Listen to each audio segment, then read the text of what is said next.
Hello and welcome to these questions and answers for medical professionals regarding the ketogenic diet. If you're familiar with the Black Belt Nutrition material, which is quite comprehensive with 13 hours of material, you know that one big chapter in the Black Belt Nutrition product is weight loss, how to cut weight, in particular how to cut body fat and preserve lean body mass. And we benchmarked 9 different diets, and the winner here was the ketogenic diet. Even though we explained the basic of ketogenic diet and also to some extent answer many of the questions we have got, we felt the need to kind of do a wrap up and more specifically answer the questions we have got.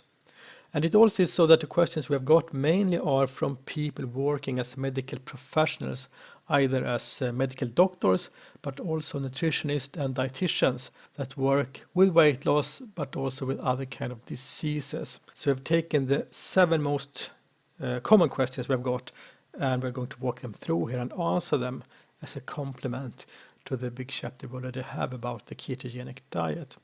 So here's the summary of the 7 questions. The first ones relates to different types of ketones and how to measure them. Second one relates to hormones. Third one is about vascular function. Fourth one also about the heart.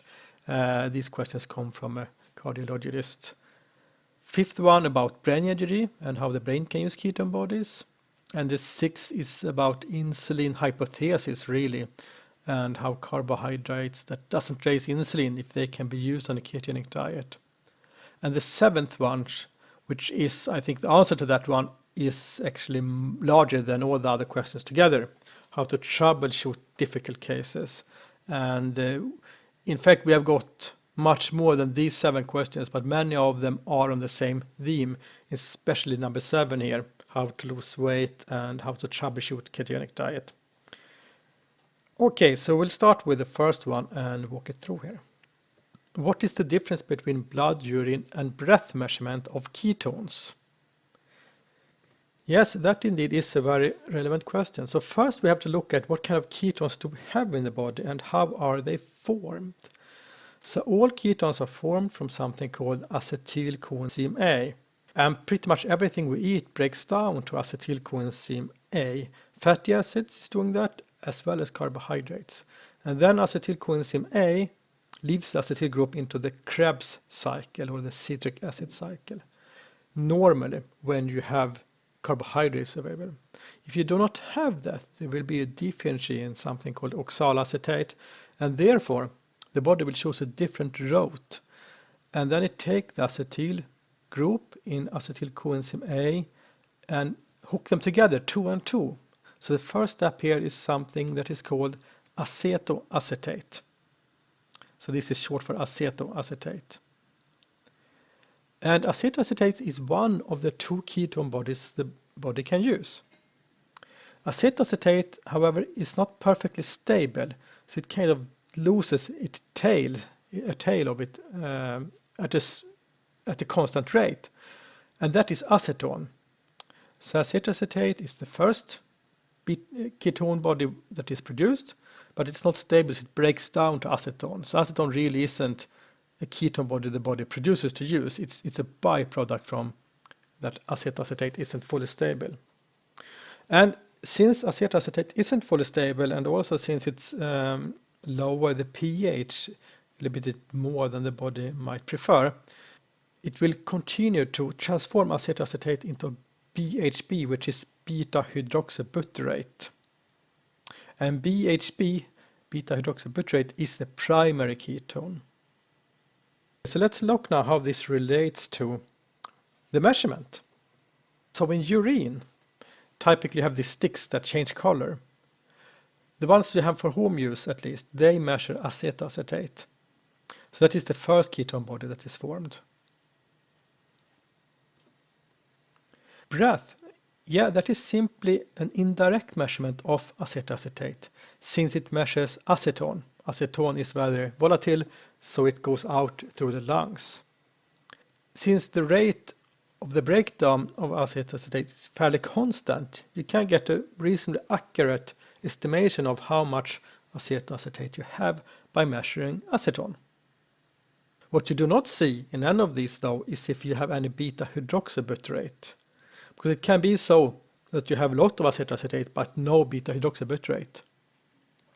It can also be so, usually later into ketosis, that you have much more beta hydroxybutyrate than you have acetoacetate. So this is an adaptation. The first step is to produce acetoacetate, second step is to produce beta hydroxybutyrate, and later on it shifts these so it has about double as much BHB as acetoacetate.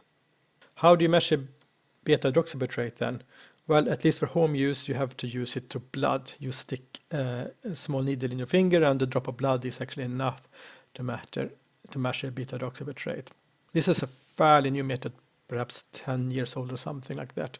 Before that, you need quite advanced lab equipment to measure beta hydroxybutyrate. Okay, so these are the difference.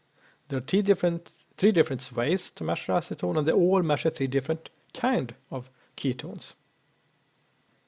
Second question, what about glucagon and insulin? Do they influence ketone body production? Yes, they do. But they do it differently. If you look at acetoacetate and glucagon, for instance, this is just a minor effect on glucagon on acetoacetate. The same is true for insulin. It has a minor effect. It decreases acetoacetate, whereas glucagon increases it. However, the effect is quite modest. For beta hydroxybutyrate, on the other hand, glucagon increases beta hydroxybutyrate and it decreases insulin. So if you inject insulin in a person, you will bring down beta hydroxybutyrate, but not really affect acetoacetate very much. You will not bring down beta hydroxybutyrate to 0 though, at least not if there aren't any carbs available, because carbohydrates and intracellular mechanisms are also very important in the regulation of ketone body production. Third question then, and this has to do with impairment of endothelial function, since there are research saying that a high-fat meal impair endothelial function. And this is true, but these are high-fat meals which are also high in carbohydrates. Often there are more carbohydrates than fat in the meal, but they're still called high-fat meal for some reason. There aren't very many studies done in this area, but one showed these. And this is a randomized controlled trial, which means that you randomize people and then half the group get one treatment and half the group get another treatment. And here if you look at, for example, the low-fat diet, high in carb, or the low-carb, high in fat diet, what happens when they put people on this diet for 6 weeks? Insulin decreased in both diet. However, it did a lot more in the low-carb diet. It decreased 51% from the start, only 6% in the low-fat diet. These were both diets, so they were not meeting their energy requirements. That's important to remember.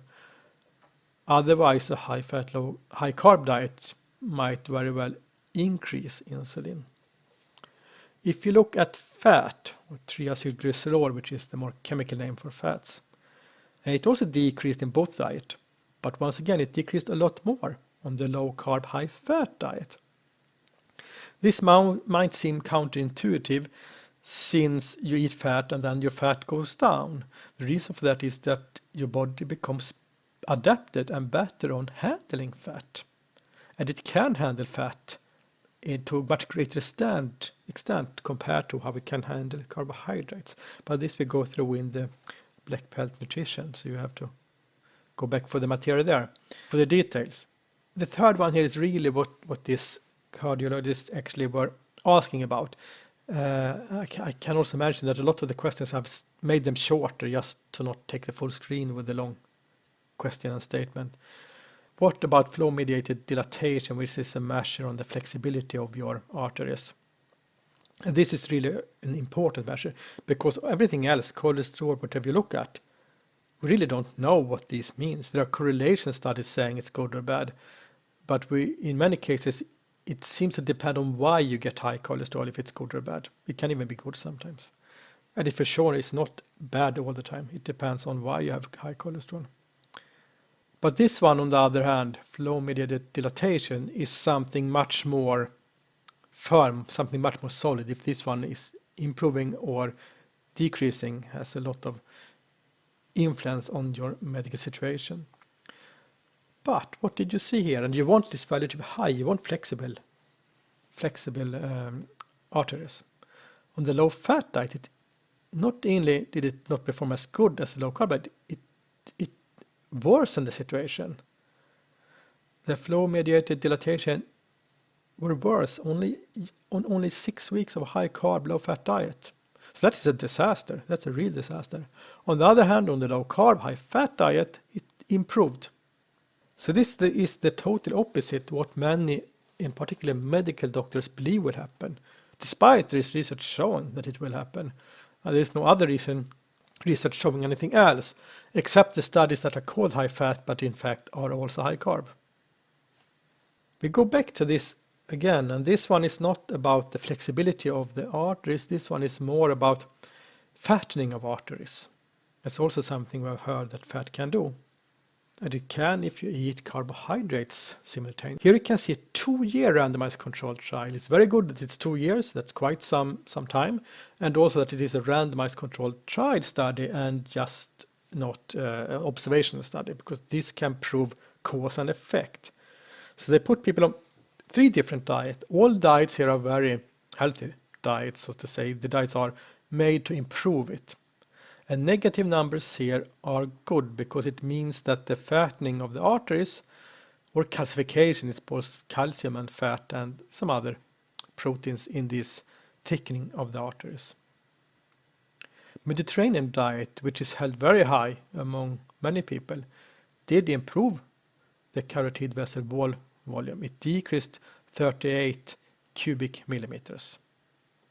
Low-fat diet also improved it. Keep in mind this was a calorie-restricted diet. And the low-carb diet, high in fat, had the greatest improvement. So once again here, not only is it so that it does not possess any risk for atherosclerosis, it even improves the situation. For all these slides I show, you can see some references down where you can click, and this is a fairly new study as well, a very well done study. Both of them are. Yeah, so that is the science we have on this subject. So no concern there, at least not in these studies. How much of the energy comes from ketones for the brain? Because doctors are usually taught that the brain needs to run on glucose, which isn't really true. Well, it is like this. It depends. But at least when you have low levels of glucose and beta-hydroxybutyrate, you can compare them straight off. If you have, for example, 4 millimole per liter of glucose and 4 millimole per liter of ketones, the brain's energy usage is about 50-50, because the enzymes in the brain are about equally, they have about the same affinity to glucose and ketone bodies. It's actually slightly higher for ketone bodies, but it's not that great difference. So this relationship is fairly linear on low level of glucose and ketone bodies. When you get a little bit higher, the relationship is not that linear anymore. But it still is a good rule of thumb to say that if you have them in, one is double the other, that is also approximately the brain usage of them. And you of course need to have them in the same scale. Question number 6. And this actually part is a statement and a question. So I will start with a question and answer that. So can non-insulin raising carbohydrates be used on a ketogenic diet? And the answer is no, they cannot. All carbohydrates, regardless of if they raise insulin or not, will be anti-ketogenic. That means they will stop the production of ketones. And the reason for that is that there are more mechanisms than insulin that regulates this. There are intracellular mechanisms and there are between cell information transfer and between organs. Insulin is a hormone and hormones are messengers. So you cannot trick the body and eat, for instance, fructose or some other carbohydrate that doesn't really raise insulin. It will break the ketosis just as well. Or sometimes there are actually carbohydrates that breaks it easier than glucose, which do raise insulin. And that leads back to the first statement here. hormones like insulin are just messengers. So I don't really see them as cause of anything. It says here that insulin will be the cause of overweight. The question you should ask yourself is, why is insulin released? That is the cause of something. If you phone someone and make a threat, or if you send them an email and make a threat, it isn't really the question of emailing is causing something. It's what's inside that piece of information that is sent and why that is sent that is the cause of anything. And it's the same in the body. Hormones are just messengers, so don't blame the messenger. This is a much more complicated question, so I will leave it for that now. Question number 7, and this is really the big question. I think it together deserves more time than all the other 6 questions together. There's not just one person that have asked this question. There is a tremendous amount of people, both individuals that are in trouble, coaches, but also surprisingly many people in the medical community. I say surprisingly because many things they do ask are things you might thought they've been taught in school already. Anyway, how to troubleshoot the ketogenic diet. What if you aren't losing weight? Supposed to do. First thing you need to do is to make sure that you are on a ketogenic diet. And the best way to do that is to measure beta hydroxybutyrate in blood. Do you have any ketones or not? From my experience giving advice and helping people, the most common use or the most common problem is that the person who is on a ketogenic diet doesn't have any ketones. So in fact they aren't following the ketogenic diet. So okay, we look at beta hydroxybutyrate. Do we have that, yes or no? That is the first question you want to ask. If the answer for that is no, there is no beta hydroxybutyrate. The second step is to assess if there is any acetoacetate. And the reason for that is that beta hydroxybutyrate is produced from acetoacetate, as we saw in the first question. So you simply take it one step back. Okay, do we have acetoacetate? Because what we're going to do here is to troubleshoot and see where is the bottleneck, where is it stopping, what process, what pathway isn't open. Because that will help us to troubleshoot the issue. If you don't see an acetoacetate either, and this is, at least for home use, done with a simple urine test, well then there is somehow too much carbs in the system.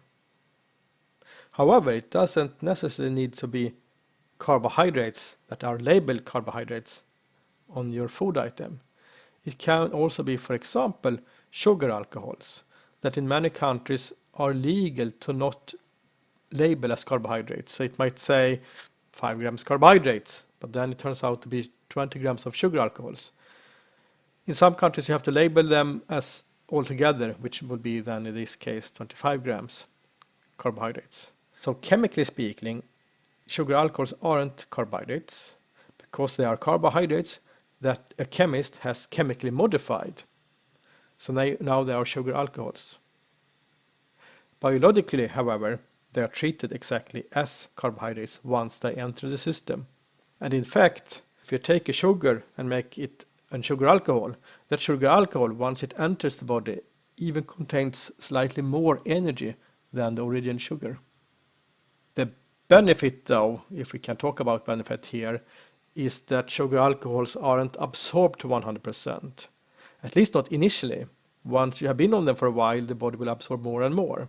And there's also quite some individual variation. And it depends very much on which sugar alcohol we're talking about also. And the ones that aren't absorbed are digested by your bacteria, by your gut microbiome. So this could cause some gut issues. If you have gut issues, that is either due to osmotic issues or due to that you're feeding the incorrect kind of gut microbes in your gut with the sugar alcohols. So first step here is to cut carbs. Second step is to cut sugar alcohols. And third is to cut protein, because protein can be converted to carbohydrates. Most amino acids, not all, there are a few ketogenic ones, can be converted to carbohydrates. After you've done all this, the fourth recommendation here is to try L-carnitine and acetyl L-carnitine. And the reason for that is that L-carnitine is a molecule that helps to burn fat. inside the cell, there are different units that are specialized in different things. And one organelle, as they're called, inside the cell is the mitochondria. And that is where the fat is burned. But to transport fat, at least long-chain fatty acids, into the mitochondria, you need L-carnitine. And L-carnitine is the rate-limiting step, the bottleneck in the fat-burning process. Add some L-carnitine, often increase the fat-burning mode. It depends, of course, if you're low or not in it when you take this supplement. Step number 5 is fasting. Fasting cuts everything. So that usually helps for pretty much everything. To give you some guidance here, because there's a number of steps here, to give you some guidance how you can assess the situation, is that you can try these 2 tests. The first one is that you try whey protein and then measure blood glucose. Whey protein is a very anabolic protein, and one anabolic hormone it stimulates to release is insulin. So if you use a high quality whey protein at least, blood glucose should go down. If you measure it 30 minutes, 60 minutes, 90 minutes post digestion, it should go down and then go up again. The same if you take MCT oil, that is medium chain triglycerides. In particular C8 and C10 of these MCT oils. They enter the mitochondria without any L-carnitine, and they do that very fast, and when they do so fast, the body perceives that there are more fat than carbohydrates as substrate, and therefore starts to produce ketones. That is what it's all about, is the ratio between carbohydrates and fat. What should we produce, what should we burn? So this is a way to kind of cheat the body to produce ketones without actually being extremely low in carb. You can eat reasonable amount of carbs simultaneously. And when ketones are produced, the body generally also decrease the blood glucose. So measure either or both blood glucose and beta-hydroxybutyrate. The same here, 30, 60 and 90 minutes post-digestion. Both of these tests should decrease blood glucose. If they don't, that gives you an indication what's wrong here. If whey protein doesn't decrease blood glucose, you probably have some issues with insulin sensitivity. And also it might be that cutting protein is the first thing you should do, because this is an indication that your body is taking protein and just turned it into carbs right away. And or it doesn't respond very well to insulin, so the body produces large amount of insulin and the body isn't responding to that. It's in the cells, the muscle cells and the other cells have become resistant to insulin. And that means your blood sugar will be elevated instead of going down after protein ingestion. The only cause of concern here is that there are plenty of poor whey proteins on the market. And if it's not high quality protein, the protein will not have this effect. The same is true if the protein is spiked with carbohydrates. Then of course it will raise blood glucose. So you have to have a protein that you know do lower blood glucose on healthy people. So use the same protein on the people that you have problems with. And for individual use, you can actually check your own supplements, your different kind of proteins, make sure they are good, make sure they're not spiked with carbohydrates, make sure the quality of the protein is sufficient by doing this simple test. It tells you a lot about the protein actually. If I would give any recommendation, which I rarely do on brands and so on, I've been in the sport nutrition industry, worked there, but what I would recommend is something that I'm not personally worked with, because you always get biased. The brands you have worked with, you trust them and you get a personal relation to them. But one brand I've never worked with, because it's fairly new, is Thrive protein. And that protein, when I tested, gave the most anabolic response on all proteins I've ever seen before. And it did lower blood glucose 1.5 unit when I tried it. That is about 30 milligrams per deciliter, which is 1.5 millimole per liter. So that's about protein. And you need to have whey protein here. Other proteins may or may not have this effect. Whey protein is much stronger. And you take about 20-25 grams. MCT oil, here you also take about 10-15 grams. Don't go too high. People might get quite severe digestive pains and issues if they're not used to take MCT oil. If the MCT doesn't lower blood glucose and if there's no beta-hydroxybutyrate formed afterwards, this also is an indication that the insulin system isn't working very well, but probably due to different cause. There is so that we don't know exactly why you get diabetes, which is insulin resistance, diabetes type 2 at least. But there are a number of hypotheses out there, and several of them seems to have some clinical evidence that they are correct, and most likely several of them are correct, because diabetes is not one factor disease. It's caused by a number of different factors and combination of them.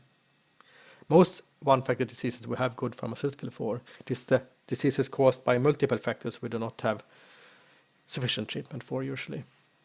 One hypothesis out there is that too much fat inside the cell will block the signaling of insulin.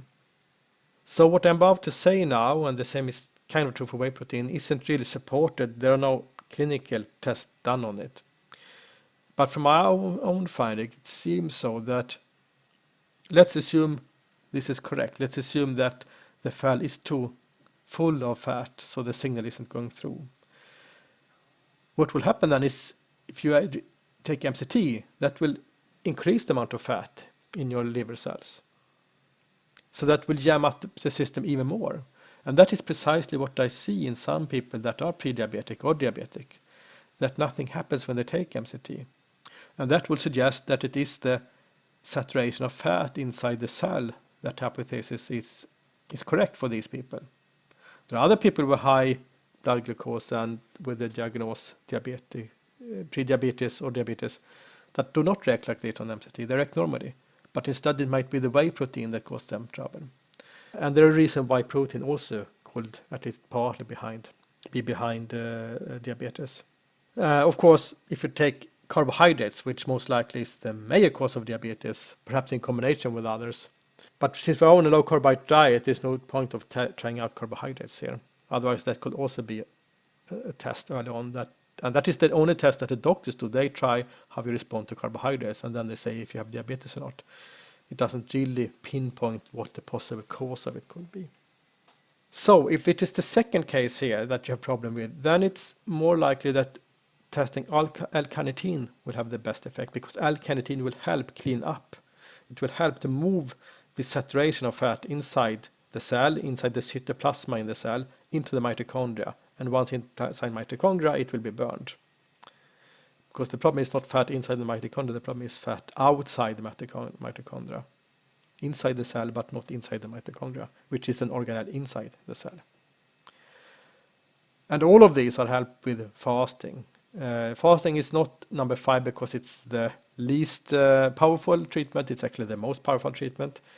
But it's not all people that easily can fast, because we're not talking about a day fast here, probably 3 days or so, because you need to fast until your ketones goes up and your blood glucose drops.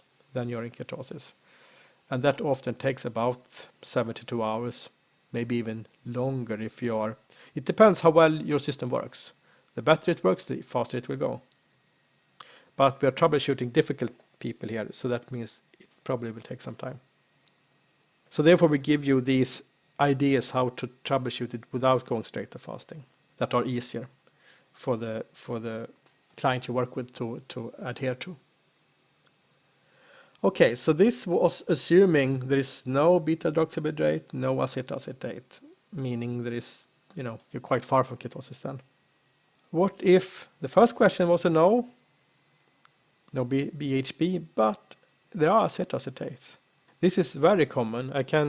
Many people that go on a reasonably low carb diet end up here, and they might even have tested with the stripes, their urine, and see that, oh, I'm in ketosis. And they go for weeks, months, and even years, but they've never been in real ketosis. They don't have any beta-hydroxybutyrate. So this can partly be because they're a little bit too high in carbs, but it can, more often, it's very much related to insulin, because insulin, as you saw in the previous question here, drives down BHB, but doesn't really affect acetoacetate that much. So if you're high in insulin still, you only get the first, which is acetoacetate. There are other reasons also, but this is probably the most common reason for ending up in this situation. What can you do then? There are a number of actions here also you can try out. You can supplement with something that increases insulin sensitivity. And I've given a list here, but if you find something published on PubMed or elsewhere, trustworthy source, you can try whatever you find that will increase insulin sensitivity. Here are a few suggestions that there are at least a reasonable amount of research around. Which one works best is, as usual, on an individual basis. It depends. If you see that the person isn't eating any omega-3, for instance, eating other type of foods, you might want to start with that one. Something else you can try is a cat dairy, milk-based products. So this, you will get all the references here, but I try to point out which of these suggestions I give you that are well and solidly founded on clinical research, and which ones that are more based on biochemistry, cell experiments, or experiments that you see people try, that I have tried, or clients I work with have tried, or other people out there that might be doctors or personal trainers have tried. And cat diary is something I often read about that people do, and then they get into ketosis. I would suspect this has to do with protein in diary. And suspect we're up here. If you fail the whey protein blood glucose test above here, cutting out diary will cut out all proteins that are from diary, both whey and also casein. And that can be significant for some people. There might possibly be other explanation also. There is, at least in some types of diary, something called branched chain fatty acids that they're a fairly low amount, but a couple of percent perhaps. Possibly this could also be the reason for why some people see issues. But I will certainly have that as the second reason for it.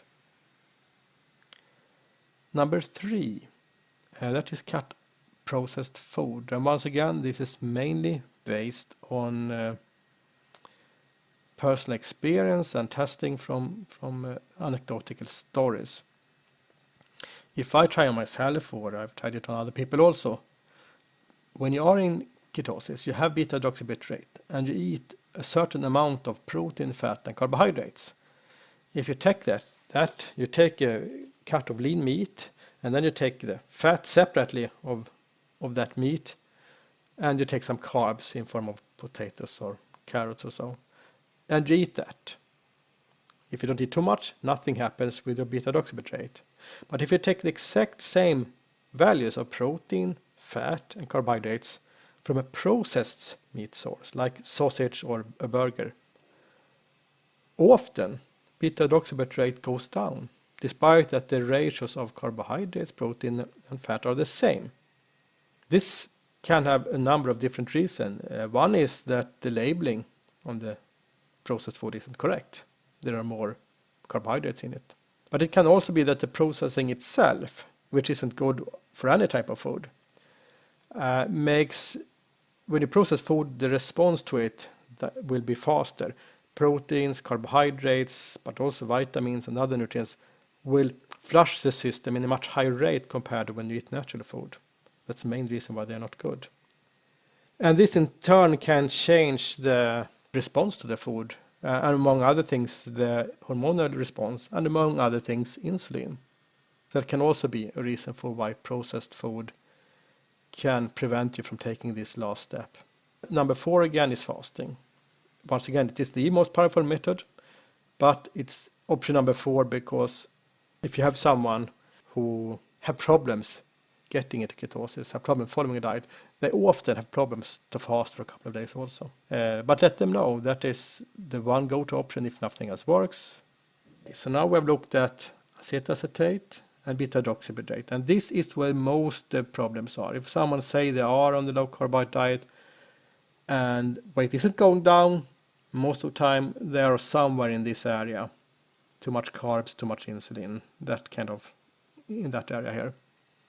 However, there are a few cases where people actually do show beta-hydroxybutyric and are still not losing weight. The first thing you need to know then is to assess if they're using coconut oil or MCT oil. And the reason for that you can see here in our test here in the assessment, that it will raise BHB despite that you can eat carbohydrates simultaneously. So when you draw blood here, you need to know that the BHB is produced from long-chain fatty acid. Because if it is so, then it can also use body fat, because body fat is long-chain fatty acid. We don't store short-chain fats. They don't fit well in our cell membranes. They're too short. That is why the body burns them, first of all. So make sure that you or the client you work with isn't using MCT or coconut oil. And if they are, you simply take that away and then you test blood. So you can do it in the morning on a fasted state. Typically a couple of hours should be enough, 3-4 hours or so, to cleanse the body. But to be on the safe side, do it in the morning, for example. Or simply have them eat other types of food. Okay, let's say that step is also clear. That means that you have BHB, and it means that the body is using long-chain fats for this, so it means that you are a fat-burning machine. The only reason for not losing weight here, and in particular body fat, since you are a fat-burning machine, we have kind of proven that medically now. The only reason for it, except a few type of diseases like diabetes type 1 gives you BHB, but and there are a few other conditions that could give it. But if we disregard these kind of situations where you have a quite serious disease, if you have BHB in the blood, you are a fat-burning machine by now. So that means the only reason for you to not lose weight or body fat is that the BHB, all of it is produced from the fat you eat. So you simply have to cut back on your eating, eat less. You obviously are eating low amount of carbohydrates, and you can't be too high in protein either, so it probably is fat you need to cut back on. And you can either cut back and eat smaller portions, or you simply cut back and eat fewer times, so you go longer time between the meals. Because it is between the meals, when you are in fat burning mode, the body craves for fat. So if you just let it go some hours between the meals, the body will right away start to burn fat, and it will find it on your body fat. That is why the ketogenic diet is so effective. The body becomes a fat-burning machine, and as soon as it doesn't have anything to eat, as soon as you don't feed it, it turns to the thing you have trained it to eat or burn, and that is fat. It turns to your body fat storage. And the opposite is true if you are a carbohydrate-burning machine. As soon as you don't eat, your body uses carbohydrates. And when it runs out of carbohydrates, it takes protein and converts that to carbohydrates, and you start to lose lean body mass instead. So that is also the reason behind the advantage of the ketogenic diet, as we went through in a quite big session in Black Belt Nutrition about different weight methods and why it ends up on top being the best weight loss method there is. Okay, so to summarize, follow this protocol. Step 1 is always, are they really in ketosis or not? Or is there anything in the diet? Consciously or unconsciously, they might be cheating, but very often they are not informed correctly. They are fooled by labeling on foods and so on. And if they are in ketosis, you need to cut back on something and they will lose weight. But this is very rarely. 90% of the cases, people can try to eat as much as they want. They will still lose weight.